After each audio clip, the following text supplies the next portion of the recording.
From Oshkosh Community Media Services, this is Oshkosh City Cable 10 and simulcast on 101.9 FM, WOCT, Oshkosh.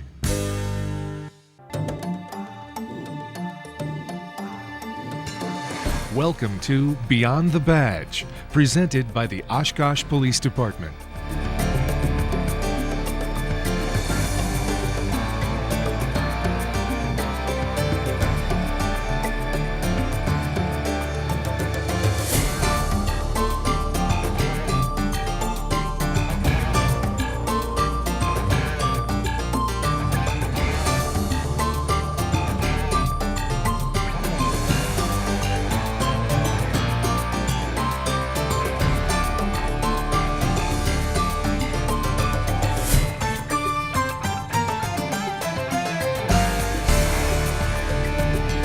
Hello and welcome to this edition of Beyond the Badge. I'm Joe Nichols. On today's show, we'll be talking about bicycle registrations and bike security here in the city of Oshkosh. Later in the show, Captain Cheney will be talking with us during this month's segment of the Command Post. We welcome all of you watching us on City Cable 10 and those of you listening to us on 101.9 WOCT. In a 3-year period, the Oshkosh Police Department took 809 recovered bike reports. Of those 809 bikes, 47 were actually returned to the rightful owner. The remainder of the bicycles were either given to the community bike program, auctioned on OshBuy, or they were scrapped. The main cause of all these bikes not being returned to the rightful owner was the fact that there was no license on the bicycle. The city of Oshkosh does have an ordinance that states that all bicycles within the Oshkosh city limits must be registered with the city of Oshkosh. By doing this, when a bicycle is recovered, police officers or community service officers are able to look up the license number on the bike and correspond that to the registration, properly getting the bike to the rightful owner. The Oshkosh Police Department began investigating why citizens here in Oshkosh were not registering their bikes properly. Some of the reasons that we came up with was, number one, a lot of people may not know about the ordinance. Number two, possibly people did not want to pay the $3 in order to get the bike registration. Or the other reason is they just didn't want to do it or didn't have time. The Oshkosh Police Department then went to the Oshkosh Bike and Pedestrian Committee and asked them if they would consider dropping or waiving the $3 fee for a specified time during the year 2013, where everyone could come in and register their bicycles for free. The Oshkosh Bike and Pedestrian Committee then took this to the Oshkosh Common Council, and on February 12th, the Common Council waived the $3 fee from the dates of April 1st through May 16th. Now, how is this going to help the City of Oshkosh Police Department get your bike back to you if it happens to be stolen and recovered? Well, number one, with this bicycle registration, you're able to put your serial number, your name, address, and all the other important information on it. Along with that, you're able to get a bicycle license that you will put on your bicycle on the bar, which will be displayed, so when officers or CSOs do happen to find the bicycle, they're able to run that number as soon as they get it. Now, with this information, you'll also be able to get your bike back in a faster time. Right now, officers and CSOs usually spend between 2 to 3 hours with each bicycle that they find. That includes getting the information from the bike, transporting the bike back to the 3rd Ave location where it is housed until it is properly disposed of or returned to the rightful owner, and also doing the investigation on the serial number. Now, the serial number is a very important part of any bike theft. When you purchase your bicycle, the serial number should be attached to all the paperwork that you receive from the store. This information is very important and should be placed in a safe location at your house. With that information, you can also put it on the registration card. The card is then kept with the City of Oshkosh, and a copy is given to you as well. When the bike is recovered, we're able to see who actually owns the bike and get it back to the proper person. We figured that with the bicycle registration, you will be able to save almost 50% of the time used that ordinarily it would take to investigate a bike theft with no registration on the bicycle. Now up on the screen, there are some important dates that are going to be listed. The first date is May 4th, which will be at the Leach Amphitheater. The Oshkosh Police Department will be there taking registrations. There will also be 2 bike rodeos in the city of Oshkosh, one on May 9th at Our Savior Church on Wisconsin Street in Oshkosh, and on May 16th at Jefferson School in Oshkosh. Now, the waiver fee lasts from April 1st through May 16th. And any time during that time, you may go to the City Hall at the collections desk and get your bike registration. They're going to want to see some type of paperwork, as well as the police officers, when they take the registration, would like to either see paperwork from the store and or actually see the bicycle to verify the serial number. Now, when you happen to get the bike registration license number, we want you to place that immediately on the upright bar of the bicycle.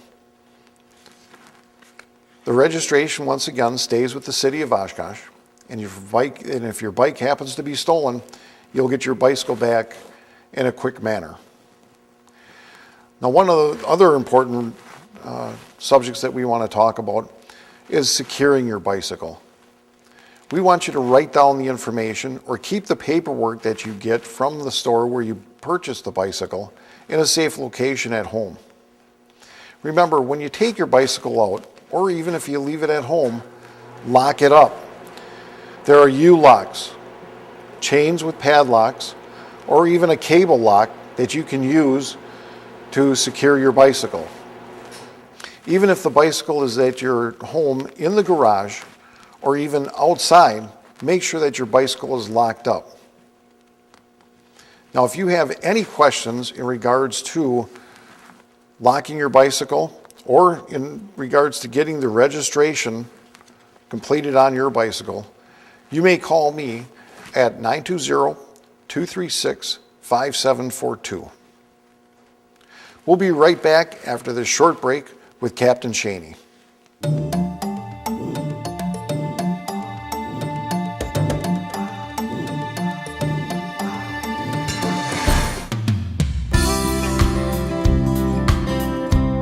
Hi, my name is Dave Vickman from the Oshkosh Transit System, and I'd like to show you how to use the bike rack on our buses. First thing you're going to want to do is to lower the rack if it's in the upward position. And you lower the rack by gently squeezing this handle and lowering it down. And then there's a 3-step process that will help you remember how to load your bike, and that's to lift, load in a tray, and then lock your front wheel. And your bike's loaded. And before you board the bus, we ask that you take any loose items off your bike. Unloading the bike is the process in reverse. Very simple. Take the locking arm off your front tire, pull your bike off the rack, and then if the rack is empty, you're going to want to stow it back in the upward position by squeezing the handle once again and pushing it back up. If you have any other questions about the use of our bike racks or our transit system in general, feel free to call our number at 232-5340 or visit our website at www.oshkoshtransit.com.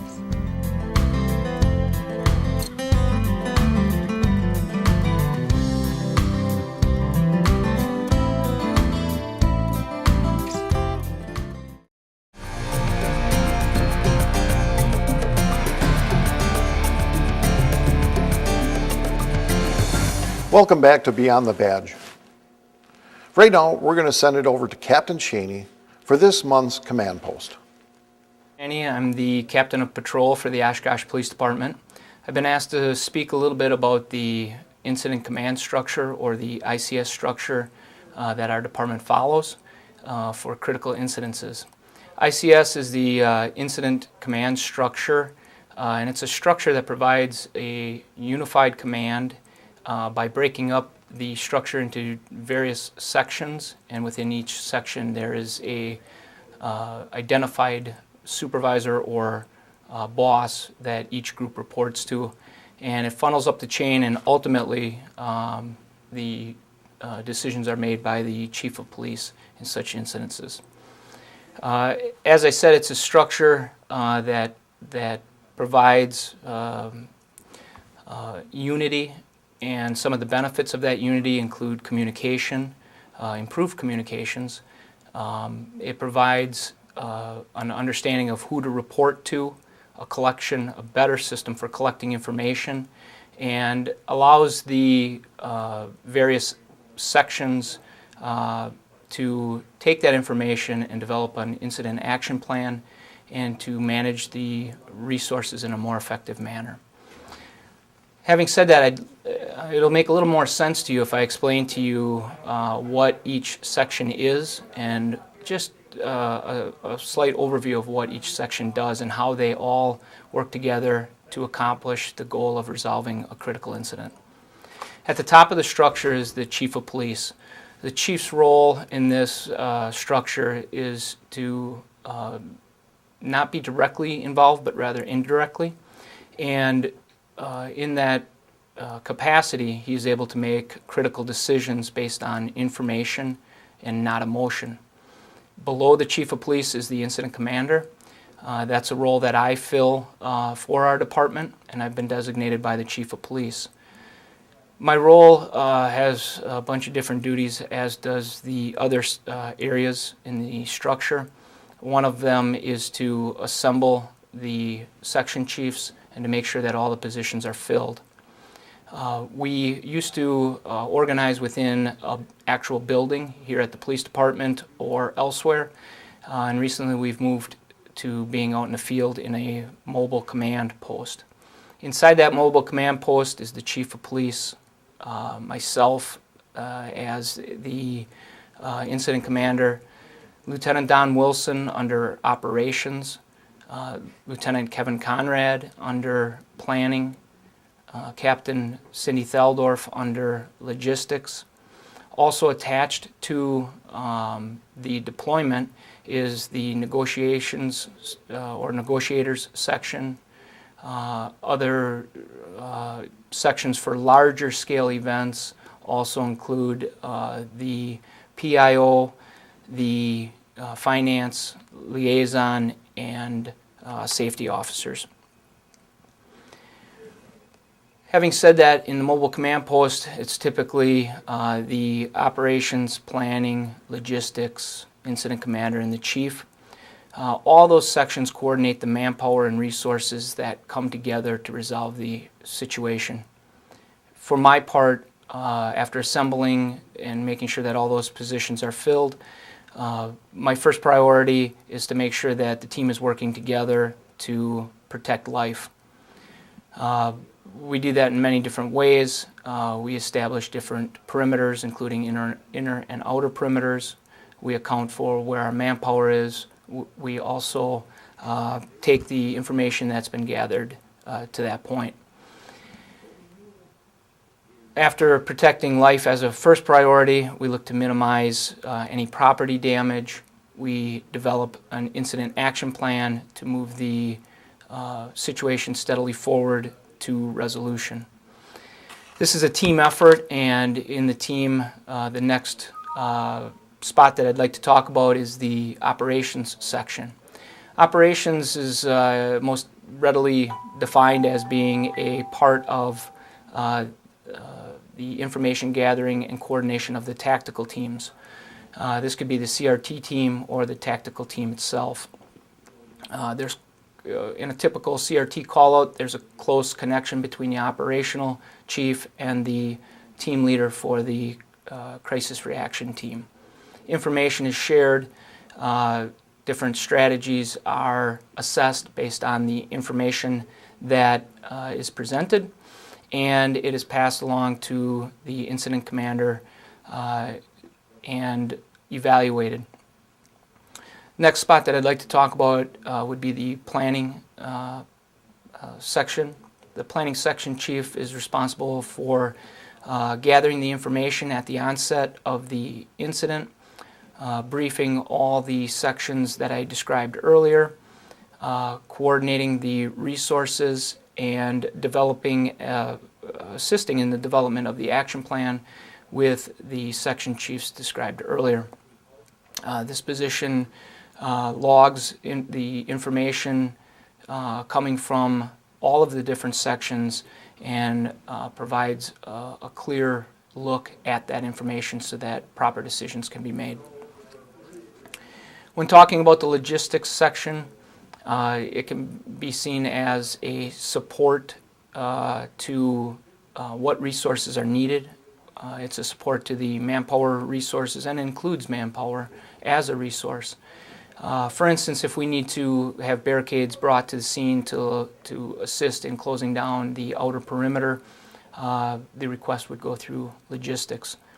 That position helps to manage a very large scale amount of resources from manpower to facilities in case of evacuation. In a separate mobile unit, we keep the CRT. The CRT team, the crisis reaction team, keeps his team leader in that location, and we have constant communications with that team leader. In a separate, yet another vehicle, we have our negotiators.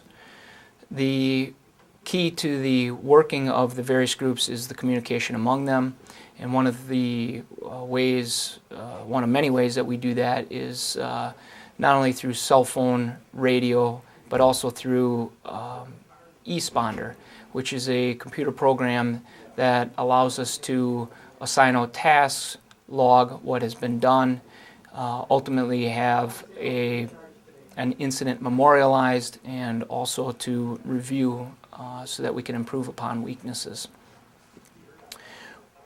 When talking about the incident command structure, it should be viewed as something that's ever expanding.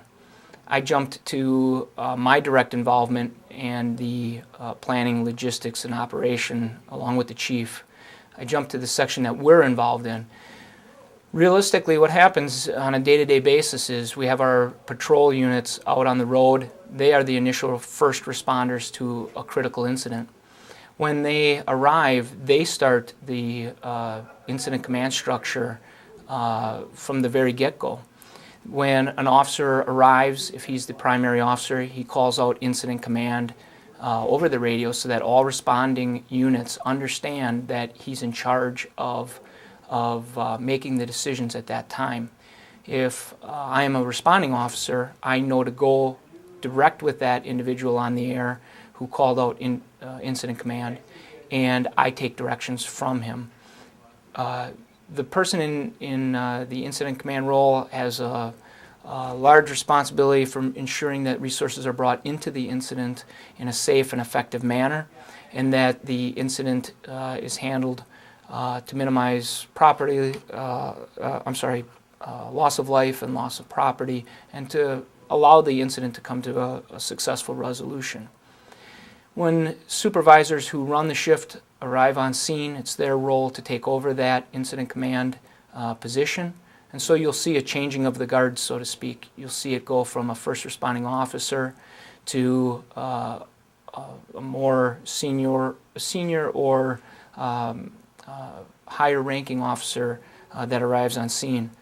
It's not necessarily based on rank, but the transference of the position allows the initial officer to become yet another resource that will be needed in coordinating a resolution to the situation. When a supervisor deems that it's beyond the initial first responders' capabilities, either because of manpower or available resources. There's protocols in place where they then contact the command staff, and the command staff advises the chief. The chief is the one who ultimately rolls out the incident structure that I described in the mobile form. In talking about it in general, the reason the ICS is effective is, as you can see, there's an ever-increasing amount of resources that could come into play when dealing with a situation. It depends on what we're talking about for the situation. An ICS can expand or contract according to the size of the incident. So for instance, everybody's familiar in this city with EAA. EAA, in a situation where a plane would go down in our city,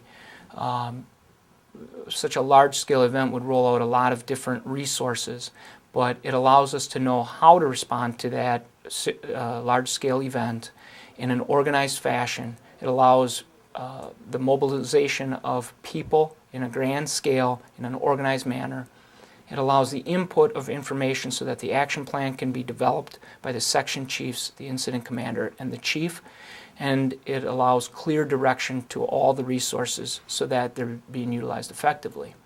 We are also involved with the city as a whole for the events that activate the city's EOC. Our department has a role in that, and we can do a smooth transition into that role because the incident command structure is trained uniformly, not only within the city but also when requesting mutual aid. And what that means is if our agency was contacted by Appleton or vice versa, and the incident command structure was in place, we would know exactly how they operate, and they would know how we operate. This is a quick overview of how the incident command structure works, how it can start out and involve a couple of officers who respond to an incident. They might be able to resolve it. If not, it shows how it can expand throughout the ranks and then outside of the shift that's operating to a grander scale. Certainly not all-inclusive. There's many facets to it, but it is best known for a way to manage resources in a manner that is organized and allows you to handle many different incidences, no matter what the nature.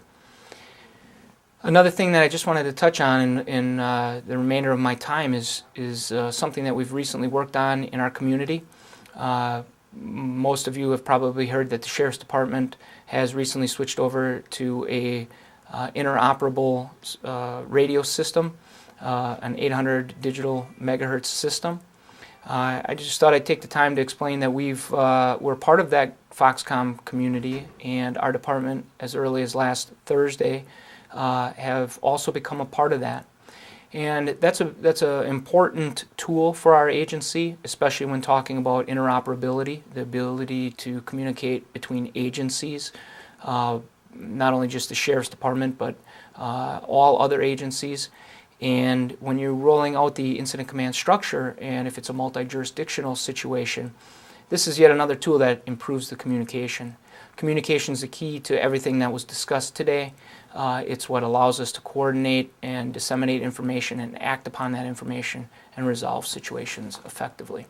So I hope I've given you a quick overview of the incident command structure and a basic understanding of how we go about doing our job and managing critical situations and minimize loss of property, loss of life, and resolve incidents in a quick manner so that we don't affect the day-to-day running of the city and of your lives. I hope this was helpful, and I appreciate your time. Thank you, Captain Cheney. And we'll be right back after this short break.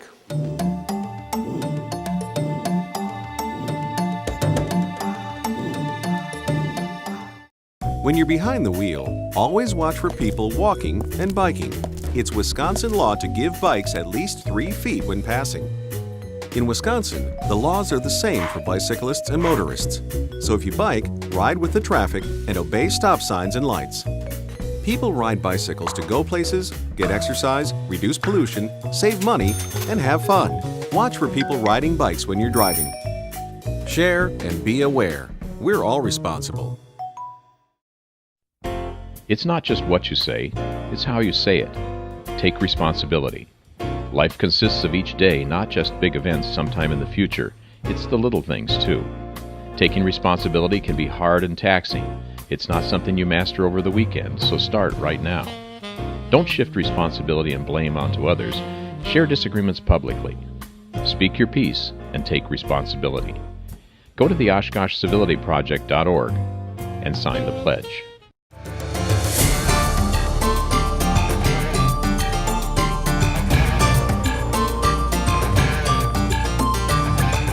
Welcome back to Beyond the Badge. We thank all of you watching us on City Cable 10 and those of you listening to us on 101.9 WOCT. We also thank Captain Cheney for being on today's episode with this month's command post. Remember about the bike registration fee waiver that is occurring April 1st through May 16th. Remember, it is a city ordinance that you must have your bicycle registered. Officers in the city of Oshkosh will be stopping bicycles to make sure that those bicycles are being registered properly. A fine of $141 for adults and $20 for children actually could be written. Now, more than likely, officers will not be writing citations, but will be reminding citizens that they should go get their bicycle registration license. Once again, the dates, April 1st through May 16th. Don't forget the events also on May 4th at the Leach Amphitheater and the bicycle rodeos on May 9th at Our Savior Church on Wisconsin Street and on May 16th at Jefferson Elementary School in Oshkosh. A reminder also that the second annual Winnebago County-wide Crime Stoppers Golf Tournament is going to be held on Saturday, May 18th at the Utica Golf Club in Oshkosh. The format is a 4-person scramble, and we'll have divisions for men's, mixed couples, and also ladies teams we're looking for. For more information, you can go to WinnebagoCrimeStoppers.org. Once again, thank you for watching Beyond the Badge. And until next time, make sure you get your bikes registered, drive sober, slow down, and always wear your seatbelt.